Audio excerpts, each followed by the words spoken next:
ফেনীতে শিক্ষার্থী মাহবুবুল হাসান মাসুম হত্যা মামলায় শেখ হাসিনা, ওবায়দুল কাদের, আসাদুজ্জামান খান সহ ২২১ জনের বিরুদ্ধে অভিযোগপত্র দিয়েছে পুলিশ। দুপুরে সিনিয়র জুডিশিয়াল ম্যাজিস্ট্রেট আদালতে অভিযোগপত্রটি দাখিল করা হয়।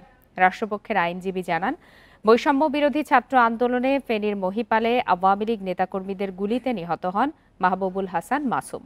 এ ঘটনায় ফেনী মডেল থানায় গত বছরের ৪ সেপ্টেম্বর সাবেক প্রধানমন্ত্রী শেখ হাসিনা, সাবেক মন্ত্রী ওবায়দুল কাদের ও আসাদুজ্জামান খান এবং সাবেক সংসদ সদস্য নিজামুদ্দিন হাজারী ও অবসরপ্রাপ্ত লেফটেন্যান্ট জেনারেল মাসুদ উদ্দিন চৌধুরী সহ ১৬২ জনের নামে মামলা করেন নিহতের ভাই। মামলায় অজ্ঞাত আসামি করা হয় ৪ থেকে ৫০০ জনকে। মাহবুবুল হাসান মাসুম ছাগলনাইয়া আব্দুল হক চৌধুরী ডিগ্রি কলেজে অনার্স ৪র্থ বর্ষের শিক্ষার্থী ছিলেন।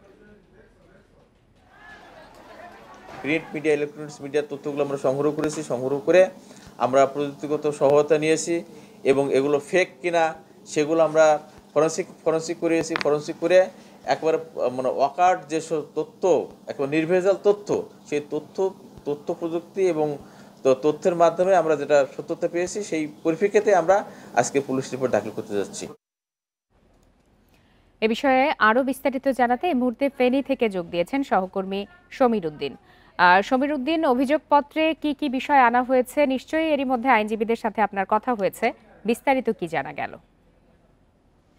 এই অভিযোগপত্রে আসলে ২ থেকে ৩ স্তরের মানুষেরকে অভিযুক্ত করা হয়েছে। যারা নির্দেশদাতা তাদেরকে অভিযুক্ত করা হয়েছে, যারা হামলার সাথে জড়িত, সরাসরি কিলিং মিশনের সাথে সম্পৃক্ত আছেন তাদেরকে সরাসরি হত্যার সাথে সম্পৃক্ততা সেটি তারা এখানে তদন্ত প্রতিবেদনে উল্লেখ করেছেন। এবং এখানে কিছু মানুষ আছে যারা বয়স্ক আছে, যারা আন্দোলনে যোগ দিয়েছেন, আন্দোলনে যোগ দেওয়ার যে বিষয়টা সেটি তারা উল্লেখ করেছেন। তবে এখানে স্বজনরা এই মামলায় চার্জশিট দিলেও তাদের ভিতরে এক ধরনের চাপা ক্ষোভ বিরাজ করছে। কারণ বছর পার হলেও এই মামলায় যে অস্ত্রগুলো ব্যবহৃত হয়েছে, এই অস্ত্রগুলো উদ্ধার হয়নি এবং তারা আরো ক্ষোভ জানিয়েছে। মামলার পক্ষের আইনজীবী তিনি বলেছেন যে এই হত্যাকাণ্ডে যারা সরাসরি জড়িত ছিল এবং যারা নির্দেশদাতা তাদের কাউকে গ্রেফতার করতে পারেনি।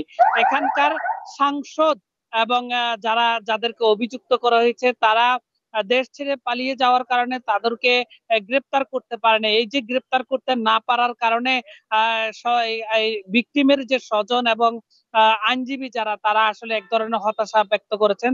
তবে তারা বলছেন এই মামলাটি যদি দ্রুত বিচার ট্রাইব্যুনালে নিয়ে যাওয়া হয়, নিয়ে যাওয়ার পরে সেখানে মামলার ট্রায়ালে দোষীদের বিরুদ্ধে সর্বোচ্চ যে শাস্তি সেটি নিশ্চিত করার জন্য এখানকার আইনজীবী যারা আছেন তারা লড়ে যাবেন বলে আমাদেরকে এখানে বলেছেন। আর পুলিশ পক্ষ থেকে বলা হচ্ছে তারা নিরপেক্ষ একটি তদন্ত প্রতিবেদন দাখিল করেছেন, রাজনৈতিক কোনো বিবেচনা সেটি তারা নেননি। তবে তারা বলছেন যে এখানে বেশ কিছু লোককে তারা গ্রেফতার করেছেন। এখানে প্রায় 4 থেকে ৫ জন ব্যক্তি আছে যারা এই ঘটনায় তাদেরকে 164 যেটিকে বলা হচ্ছে স্বীকারোক্তিমূলক জবানবন্দি দিয়েছে। তাদের স্বীকারোক্তিমূলক প্রেক্ষিতে এই মামলার যে চার্জশিটে দাখিল করা হয়েছে সেখানে সে বিষয়গুলো উল্লেখ করা হয়েছে। আপনাকে অনেক ধন্যবাদ বিস্তারিতভাবে বিষয়টি তুলে ধরার জন্য।